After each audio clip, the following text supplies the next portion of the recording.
Alright yeah so hello everyone and welcome back to Yasmin Syed official. आज हम start करने जा रहे हैं with our lecture number 4 that is we will be doing today ctenophora and platyhelminthes. ठीक है, तो ये पूरा एक प्लेलिस्ट चल रहा है बेसिकली, जहाँ पर हमने बहुत सारे अभी लेक्चर्स कर चुके हैं। अपार्ट फ्रॉम एनिमल किंगडम बहुत सारे अलग अलग चैप्टर्स हमने कंप्लीट किए हैं इन द पास्ट ईयर्स, और सून जूलॉजी का पेपर एनालिसिस भी पोस्ट होगा।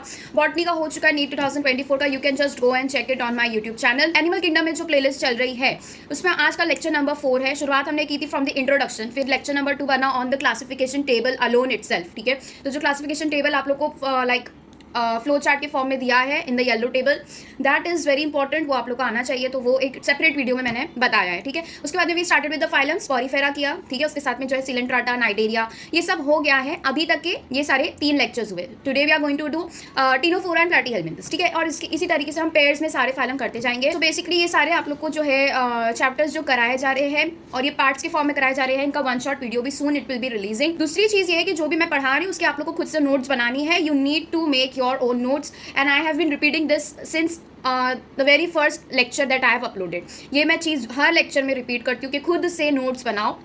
Even if it is given in NCERT, आप लोग को सामने सामने दिखाई दे रहा है कि ठीक है मैम एज इट इज़ पढ़ा रही है, तो भी आप लोग को खुद से वो नोटबुक में नोट डाउन करना है, अपनी नोट्स बनानी है इंस्टेड ऑफ टेकिंग और बाइंग नोट्स। ठीक है, खुद से बनाओ। ठीक है, that is the most important thing. Try to read NCERT very frequently. ठीक है, अच्छे से बार बार रीड करना है, समझने का ट्राई करना है। जब लेक्चर देखने आते हो कोई भी तरीके का, किसी भी लेक्चर, कोई भी सब्जेक्ट रहने दो, पहले आप लोग को खुद से कुछ ना कुछ उसका बेसिक इन्फॉर्मेशन ग्रास्प करने का कोशिश, एटलीस्ट एफर्ट्स डालने चाहिए। कुछ समझ में आए या ना आए, आप लोग को चैप्टर के बारे में कुछ ना कुछ पढ़कर जाना है।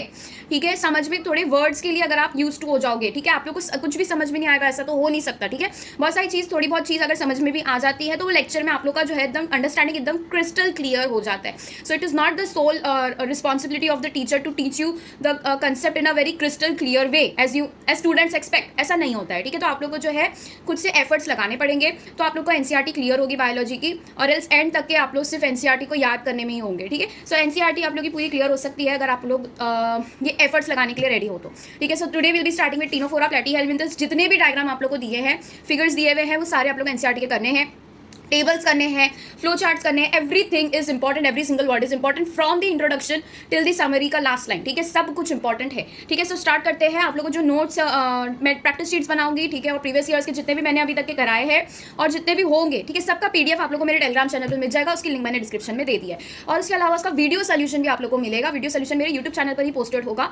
ठीक है, सो वहाँ पे जाकर आप लोग देख सकते हो। टेलीग्राम चैनल पर काफ़ी सारे अपडेट्स भी मैं देती रहूँगी। So stay connected and for being connected with me, आप लोग को डिस्क्रिप्शन में जाकर लिंक पे टैप करना है और जाके फटाफट से चैनल ज्वाइन करना है। ठीक है, so let's start with today's lecture. Next comes Ctenophora. अब ये टीनोफोरा एक अनदर फाइलम है, लेकिन इधर भी आप देखो बॉडी स्ट्रक्चर इसका अगर आप देखो तो जेली लाइक स्ट्रक्चर होता है, लेकिन इनके अंदर कुछ डिफरेंसेस देखे जाते हैं, जैसे कि कोम प्लेट्स प्रेजेंट होती है इनके बॉडी में। देखो इस तरीके से कोम प्लेट्स प्रेजेंट होती है, इवन नंबर्स में प्रेजेंट होती है, 6 होगी या 8 होगी, इस तरीके से इनके पास में कोम प्लेट्स प्रेजेंट होती है, वो पूरे बॉडी स्ट्रक्चर में होती है। इन्हें हम सी वॉलनट्स के नाम से भी जानते हैं। Why they are called as sea walnuts? क्योंकि वॉलनट कभी भी आप देखोगे, अखरोट जिसे हम कहते हैं, ठीक है, दैट इज कॉल्ड एज अखरोट।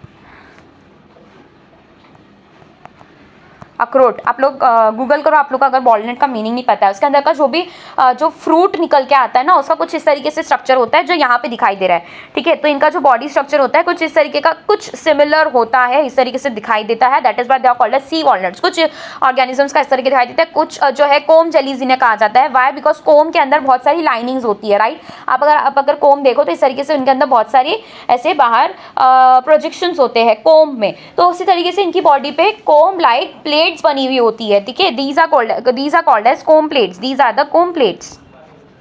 ठीक है, तो ये कोम प्लेट्स प्रेजेंट होने की वजह से इन्हें हम कोम जेलीज भी कहते हैं। They are exclusively marine. ठीक है, मरीन वाटर बॉडीज में देखे जाते हैं, रेडियली सिमेट्रिकल होते हैं, as the structure says radially symmetrical तो है ही। डिप्लोप्लास्टिक हो गए क्योंकि इनके अंदर टिश्यू लेवल ऑफ ऑर्गेनाइजेशन देखा जाता है, फिर टिश्यू लेवल ऑफ ऑर्गेनाइजेशन। ठीक है, डिप्लोप्लास्टिक है तो टिश्यू लेवल ऑफ ऑर्गेनाइजेशन होगा ही, टिश्यू लेवल ऑफ ऑर्गेनाइजेशन है तो डिप्लोप्लास्टिक हो गए ही। द बॉडी बेयर्स 8 एक्सटर्नल रोज। ठीक है, 8 एक्सटर्नल, यहाँ पर आप लोग को याद रखने वाली चीज यही बहुत इंपॉर्टेंट है कि 8 external rows of ciliated comb plates. तो ये जो कोम प्लेट्स है सिर्फ एक कोम प्लेट्स नहीं है, इनके पास में बहुत सारा सीलिया प्रेजेंट होता है। सीलिया जो है किस तरह का काम करता है? सीलिया अगर आप देखो सेल के चैप्टर में, आई गेस कोई तो चैप्टर है जिसके अंदर सीलिया के बारे में बताया गया है, आई गेस दैट इज, हाँ, सेल के बारे में, इसमें सीलिया के बारे में बताया गया है।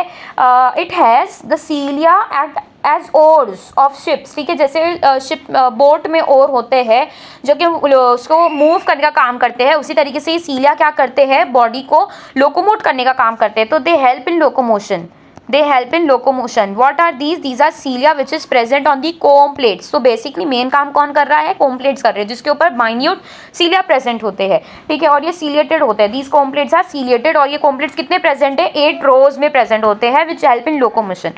Digestion is both extracellular intracellular, दोनों ही digestion इनके अंदर मिलता है. Bioluminescence, ठीक है, अब bioluminescence ये बहुत ही डिस्टिंक्ट फीचर है, अलग से दिखाई देता है टीनोफोरा में. दैट इज अ डिस्टिंक्ट और we can say the very much unique characteristics of ctenophora. अगर आप लोग को बायोल्यूमिनेसेंस पूछ रहा है तो दैट एक ही आंसर हो सकता है टीनोफोरा. और अगर टीनोफोरा का कोई कैरेक्टरिस्टिक फीचर बोला है तो अगर 4 ऑप्शन में से पहले बायोल्यूमिनेसेंस दिखाई दे रहा है, सबसे पहले आप लोग को आंख बंद करके बायोल्यूमिनेसेंस टिक करना है. फर्स्टली यू हैव टू सी कि कोई 1 2 3 चीज कॉमन आ रही है और नीचे कोई अलग ऑप्शन दिए तो वो भी आप लोग देख लेना, ठीक है. कोई 4 अगर आप लोग को बायोल्यूमिनेसेंस और कोम प्लेट्स ये सब चीजें दिखाई दे रही है तो उसके अंदर से बायोल्यूमिनेसेंस, सिर्फ बायोल्यूमिनेसेंस नहीं टिक करना है, नीचे आप लोग को और ऑप्शंस दे रहेंगे 1 2 3 3 2 1 3, इस तरीके से 4 options, only 1, none of the above, ऐसे 4 ऑप्शंस कुछ ना कुछ होंगे तो वो मेन 4 ऑप्शंस में से टिक करना, ठीक है. So bioluminescence the property of living organism, ठीक है.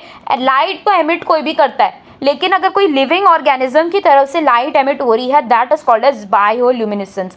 तो ल्यूमिनेसेंस अगर आप देखो ये वर्ड आया है फिजिक्स में, जहाँ पर हम कैथोड रे एक्सपेरिमेंट करते हैं वहाँ पर ल्यूमिनेसेंट यूज करते हैं, ठीक है. तो यहाँ पर बायोल्यूमिनेसेंट की बात की गई है, मतलब ऐसे bio is basically living.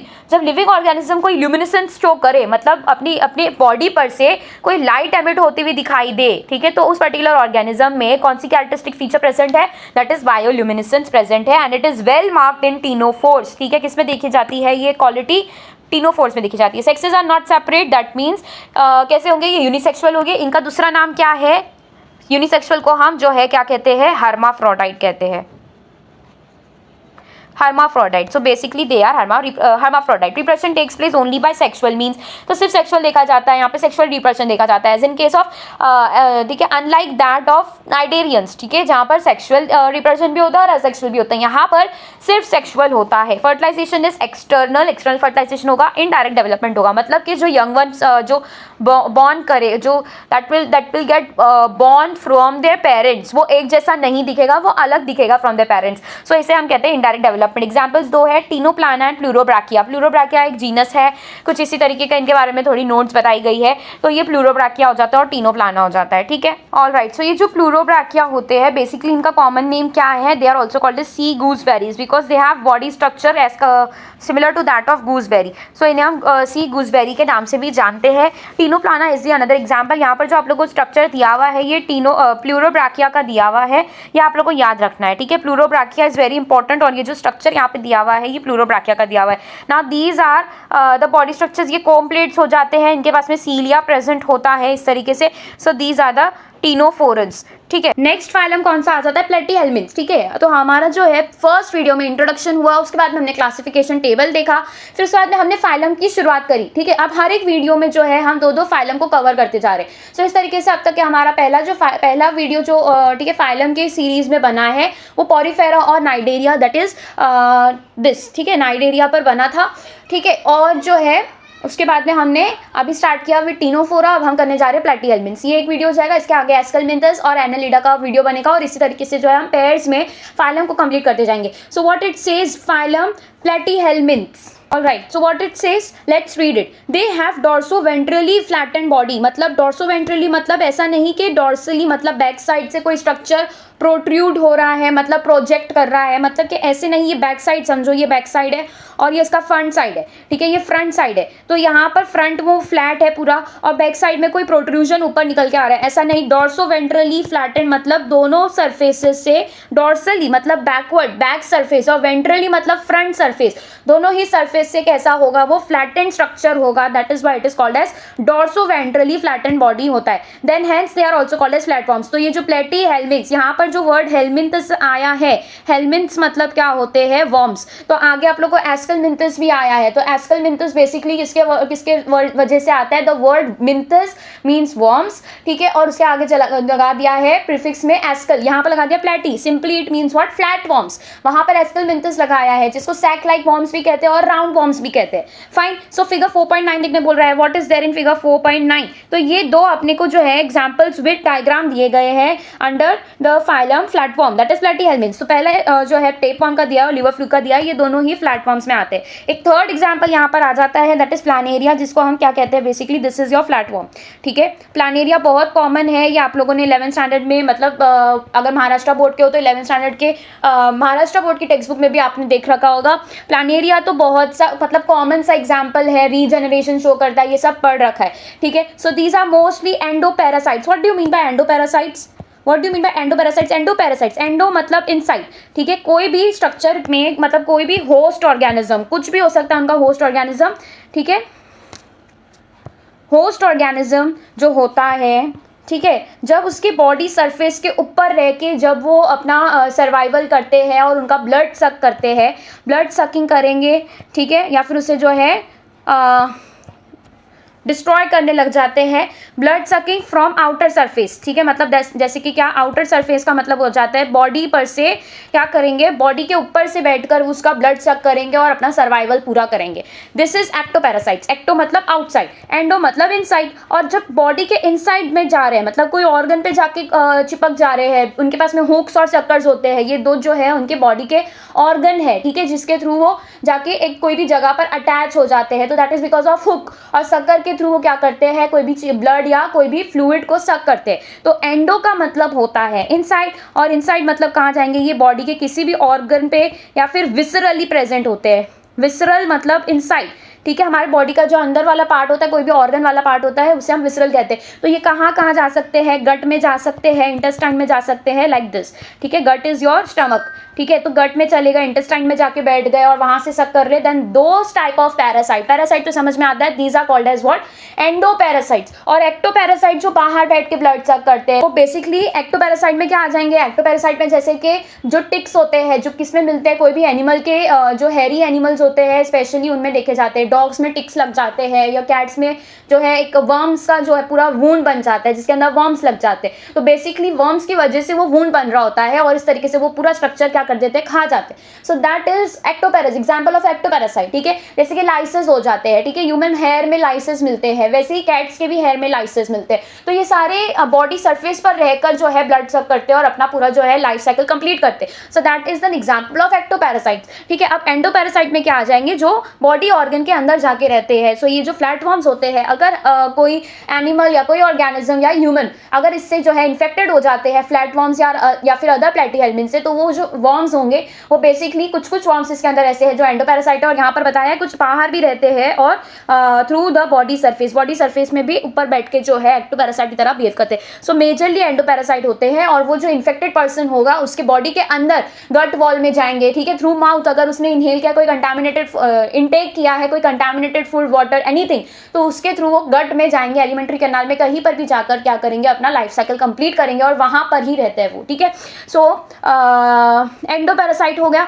They are found in animals including human beings, they are mostly endoparasites. तो ये ज्यादातर मिलते कैसे हैं, ह्यूमन बींग्स से ही इन्फेक्ट होते हैं, सॉइल में मिलेंगे और सॉइल में से या कहीं ना कहीं से जो है इनका कंटामिनेशन होता है और ह्यूमन बॉडी के अंदर जाके ये ठीक है बस जाते हैं। Now flatworms are bilaterally symmetrical, correct है, जो देखा यहाँ पे दिखाई दे रहा है, these are bilaterally symmetrical. So these are कैसे हो जाएंगे, ये एक प्लेन से जब इन्हें हम इमेजिनरी कट पास करेंगे तो they will get divided into 2 equal halves. ठीक है, तो वो एक ही प्लेन होता है, that is why it is called as bilaterally symmetrical. Triploblastic तो होंगे ही, क्यों, क्योंकि इनके अंदर कैसा देखा जाता है, ऑर्गन लेवल देखा जाता है। और कुछ प्लेटीहेल्मिन्थ्स ऐसे होते हैं जो organ system level of organisation show करते हैं। ये आप लोग को आगे टेबल में बताया गया है। It is not clearly given here कि यहाँ पर जो है इनका level of organisation organ system भी है, लेकिन आगे टेबल में कुछ जो है organ system level of organisation show करते हैं, तो वो टेबल में बताया गया है लास्ट वाले टेबल में। ठीक है, सो ट्रिप्लोब्लास्टिक तो ये होंगे ही, why, because they have all the 3 germ layers. ठीक है, तो यहाँ पर 3 जर्म लेयर्स इनके अंदर होते हैं,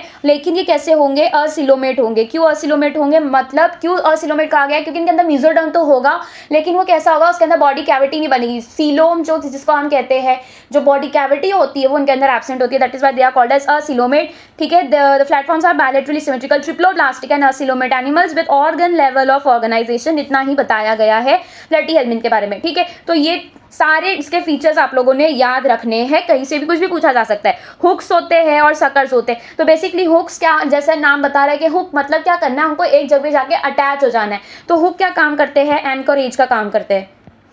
एंकोरेजिंग मतलब किसी एक जगह पे जाके स्ट्रांगली अटैच हो जाना, कि वहाँ पर फूड का पैसेज हो रहा है। जैसे गट बॉल में चले गए, वहाँ पर उसने वाटर, ठीक है, इनटेक किया, कंज्यूम किया, कोई ड्रिंक कंज्यूम किया, या फिर कोई जो है फूड इनटेक कर रहा है, उसके बाद में भी वो जो है मूव नहीं करते, इतने टाइटली जाके अटैच हो जाते हैं। सक्कर्स किस लिए होते हैं, फ्लूइड्स और ब्लड को सक करने के लिए सक्कर्स प्रेजेंट होते हैं। They are present in the parasitic forms. Parasitic form होंगे तो ये तो हो गए। Some of them absorb nutrients from the host directly through their body surface. तो बॉडी सरफेस पर रहकर ये क्या करेंगे, न्यूट्रिएंट्स एब्जॉर्ब करेंगे फ्रॉम देयर ब्लड। ये तो समझ में आ गया। देन स्पेशलाइज्ड सेल्स होते हैं इनके अंदर, which are called as flame cells. ये सारे आपने नोट्स बनाते जाने अपने टेक्स्ट बुक में या फिर नोटबुक में लिखते जाना है, ठीक है। स्पेशलाइज्ड सेल्स इनके अंदर होते हैं which are called as what, flame cells. Flame cells जो है जिस तरीके से सपोज करते हैं, ये है प्लानेरिया।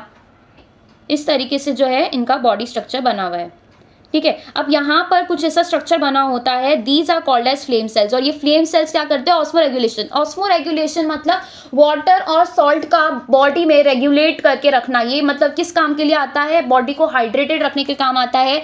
ये सारे ऑर्गन्स में मतलब ह्यूमन बॉडी में भी मिलता है, और इसी तरीके से ये प्लैटी हेलमिंथ में भी मिलता है। तो एक्सक्रीशन हो रहा है, ऑस्मोरेगुलेशन हो रहा है, ये हैंड बाय हैंड होते हैं, साथ ही साथ होते हैं। एक्सक्रीशन में बॉडी के सॉल्ट्स और बहुत सारे वेस्ट प्रोडक्ट्स बाहर, ठीक है, आउट होते, एग्जिट करते हैं। उसी तरीके से ऑस्मो रेगुलेशन में हमारे बॉडी का जो भी, या फिर प्लैटी हेलमिंथ्स के केस में उनके बॉडी का जो भी वाटर फ्लूइड कंटेंट है और उनके अंदर का जो इलेक्ट्रोलाइट कंटेंट है, उसको रेगुलेट करने को हम कहते हैं ऑस्मो रेगुलेशन। सो इस तरीके से फ्लेम सेल्स यहाँ पर प्रेजेंट होते हैं, और ये पूरा उनका बायो बॉडी स्ट्रक्चर है। तो ये फ्लेम सेल्स क्या करते हैं, ऑस्मो रेगुलेशन का काम करते हैं और जो है एक्सक्रीशन में हेल्प करते हैं। Nextly sexes are not separate, that means ये कैसे हो जाएंगे, हर्माफ्रोडाइट। हर्माफ्रोडाइट जो है एनिमल्स के केस में यूज किया जाता है। इसको जो है हम मोनोइशियस भी कह सकते हैं, ठीक है, मोनोइशियस। तो ये कैसे होते हैं, बाइसेक्सुअल कह दो, मोनोइशियस कह दो, या फिर हर्माफ्रोडाइट कह दो। ये तीनों भी एक ही है, मोनोइशियस कह दो या हर्माफ्रोडाइट कह दो, या तो फिर बाइसेक्सुअल कह दो, it is one and the same.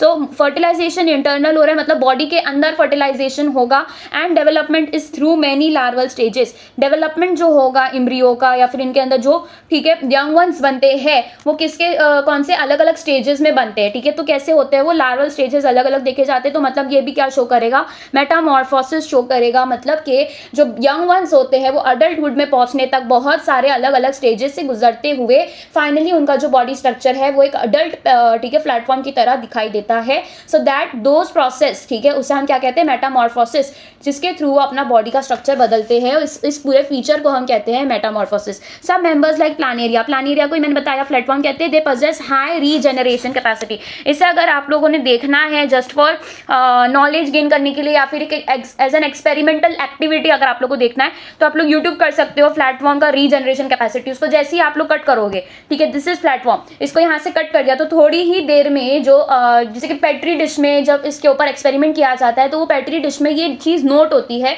कि क्या हो रहा है, जो अलग अलग दो पार्ट में से कट कर दिया हमने, वो पूरा एक अलग फॉर्म बना लेता है यहाँ से, लाइक दिस, ठीक है, लाइक दिस, इस तरीके से, और यहाँ पर इसका एक अलग स्ट्रक्चर बन जाता है। तो ये एक बन गया और ये दूसरी बॉडी बन गई। तो ये रीजनरेशन कैपेसिटी इसी को कहते हैं। तो ये प्लानेरिया हमें दिखाई देता है, ठीक है। प्लानेरिया क्या है, फ्लैट फॉर्म है। नाउ एग्जांपल्स आ जाता है Taenia, this is tape form. ये बहुत लेंदी होते हैं, बहुत इनका लेंथ देखो ये कितने लेंदी होते हैं, और ये जाके बैठ जाते हैं गट वॉल में।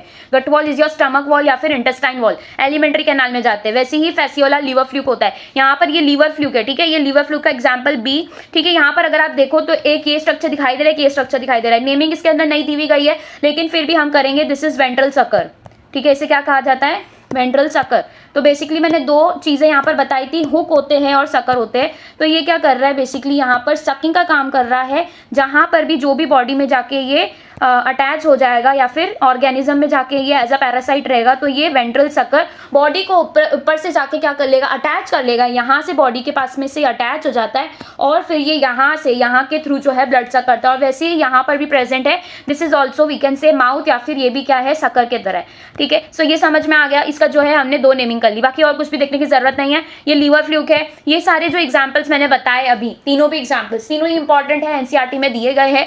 इसके अलावा अगर कोई एग्जाम्पल्स अगर पढ़ रहे हो आप लोग तो प्लीज बंद कर दो। एनिमल किंगडम में जितने एग्जाम्पल्स दिए गए हैं उतने ही करो और उतने ही करो, ठीक है, दैट इज इट। जो आप लोगों को साइंटिफिक नेम दिया गया है उसका एक बार आप लोग को जो है कॉमन नेम पढ़ना है, लेकिन अगर कॉमन नेम दिया गया है तो साइंटिफिक नेम करना इतना ज़्यादा ज़रूरी नहीं है, ठीक है। तो कॉमन नेम तो आप लोग के ऊपर ऑब्लिगेटरी है, करना ही है। ऑल राइट, सो यहाँ पर प्लेटीहेल्मिन्थस हो जाता है दी एंड। ये प्लेटीहेल्मिन्थस अभी हो गया है। अभी नेक्स्ट लेक्चर में अब हम स्टार्ट करेंगे विथ एस्केलमिन्थस, ठीक है। सो ये चैप्टर यहाँ पर जो है हमारा लेक्चर खत्म हो जाता है टिल प्लेटीहेल्मिन्थस। नेक्स्ट लेक्चर से हम देखेंगे अबाउट एस्केलमिन्थस। Good bye.